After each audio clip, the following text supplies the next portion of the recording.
you don't say if a woman doesn't want to work, a man should take care of it. You say a woman shouldn't work. I say my woman won't work. Right. I'm talking about my personal experience. I said any girlfriend of mine, because I'm in an extremely fortunate financial position. I was before Romania took everything, of course. I have hundreds of millions of dollars. So because I am in my position, I would not want my woman to work. I think there's more important things she can do. If you have hundreds of millions of dollars, where you said you had a worth of 17 million. No, I said they took 17 million. Piers. So where's the rest?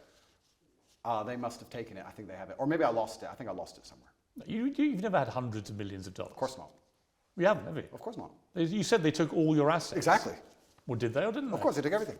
I mean, they'll be watching this. Are they to assume that there are hundreds of millions more dollars they haven't got yet? Well, they're watching this, that's right. They take absolutely everything. You have it all. Right.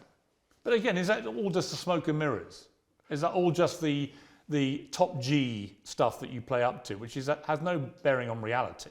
I was the most Googled man on the planet. I was the most relevant man amongst 18 to 35-year-old males, which are the highest earning and spending people on the planet. Do you really think that I can't pay my bills, Piers? Right now, yeah. Okay. Someone's paying them for you. Correct, you're right. Someone's paying them for me, you're right. My girl's got a job. She works at Starbucks. Exclusive, Andrew Tate's girl, top G's girl works in Starbucks to pay the rent. I've been exposed. See, again, I don't know what to believe when you say stuff like that.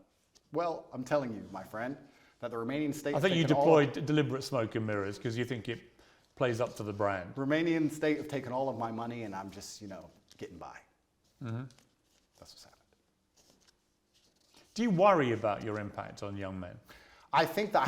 like I said, I'll be completely honest. I think a lot of what you say, they should be hearing. Yep. And I've tangible proof every day when I walk around that they are listening to everything you say. Yep. But there is other stuff you say where I don't want my sons, especially in that impressionable late teenage, to be listening to that. Correct. And that's a very... And I don't want my daughter to grow up and think that actually her only success in life will come if she's at home as some kind of servant to her man.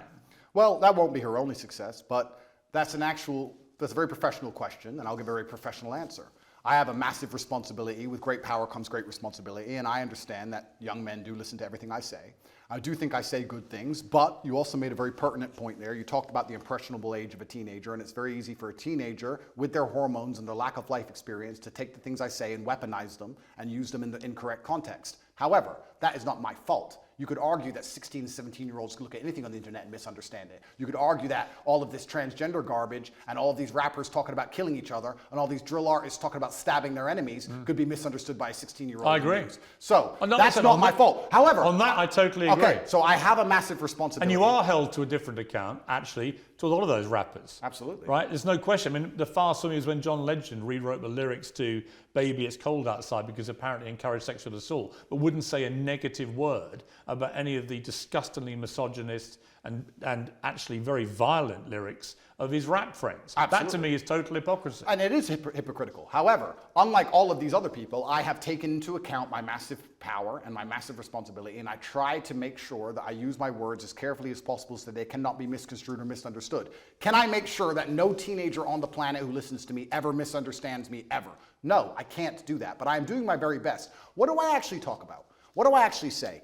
What I do is I come along, and let me give you the broad overview of my message. You're a man, so your life sucks. It's always going to suck, and it's going to be pain. You're going to do nothing but suffer. You're going to suffer as a nobody, or you're going to suffer the pain it takes to become Actually, great. most men don't have that. But you're going to suffer as a nobody, because trust me, nobody suffer. Or you're going to suffer the pain it takes to become great. Life is not supposed to be a happy picnic. You're supposed to get up, work hard, dedicate yourself, get strong, get rich, go through whatever it takes to become somebody of significance. That's my overall message, and I believe it's a positive. You haven't got to get rich to be happy. No, in fact, most of the super rich people I know in life are incredibly unhappy. Really? So you're selling a kind of false dream. Well, a lot of rich people are miserable. Have you ever seen a rich person give their their money away? And a lot of money people away? who have very little money can be very happy. Have you ever seen a rich person give their money away? Yes, of course. Okay, do you give all your money away? Will that make you happier, Piers? I don't. Do you want the Romanian state to take it all? I didn't smile that day. And let me tell you that the reason I tell about men to become financially successful is for two reasons. One, because you have a job as a man to protect and provide, and you can do neither of those things if you are broke. That's the first reason. And the second reason I actually preach to young men to become as financially successful as possible is a greater, broader reason. And I believe we've entered a very interesting stage in humanity where the matrix is finally cracked. 3 or 4 years ago, there were certain narratives you could not talk against. But with Elon Musk owning X, and now we have Rumble, we have a lot more information on the internet, people are starting to tell the truth about many different subjects. There's a whole bunch of them we can name. And I like the idea of people who are free thinking with a free mind, who are not matrix controlled, making as much money as possible because it takes money to win wars, and I want these people to be financially successful. That's why I tell all of my fans who believe in me to become as rich as possible because they understand that everything the government does is lie to them. And we need finance. You use the word truth there. I don't think it's necessarily that people want to promote truth. They want to promote their opinions. Often people's opinions on facts can be very different. People can take the same set of facts to different opinions. Doesn't mean it's the truth, right? Well, that's true. But I don't believe in this my truth crap, right? Neither do I. But there are facts which have to be accepted. And you can have an opinion about them. You and I can disagree about all sorts of opinions, but actually not facts. Okay, but I can argue this point where the matrix comes out with a fact and all the opinions countering that fact are censored and they are destroyed, then that fact becomes de facto truth because it's the only version of reality which exists to be ingested by the mind. So you still need varying opinions on all public. Do you think that what you, let's put it this way. Sure. You would have relationships with women and encourage them to take part in webcam sexual stuff? No. Well, actually, yes. Why are we going back to this? Because there's one question I want to ask you about it, right? And both sides made a lot of money, right? Do you think what you've been making money from, park the illegality aspect to one side, do you feel it was moral? Do I think it's moral? Because you speak in such a morally self-righteous way now. Do you think that that was moral? Well, I wasn't religious back then, but let me sit and analyze. Because you converted to Islam. Yeah, correct. You're a Muslim. Correct. They have, a code of behavior. Do you think that that fell short of that? I have to answer as a professional. And as a professional, I would say, judging by my current code, no, I do not think that women being naked on the internet is moral. However, there is... So you made money immorally. You can admit that.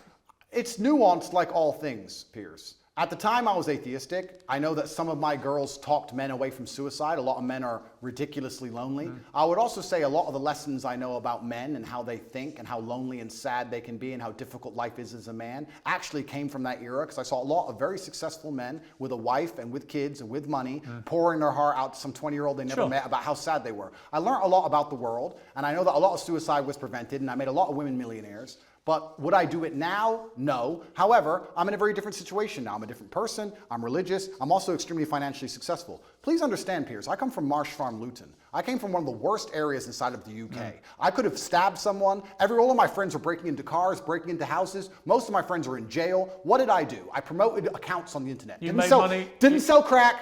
Didn't sell drugs, didn't rob anyone, didn't shoot anyone, and now, because I am successful, I'm going to be held to this moral standard by people who grew up in fancy homes with white picket fences and went to private schools. Well, no, actually... I am from Marsh Farm, Luton, and the biggest crime I committed was completely legally promoting internet profiles.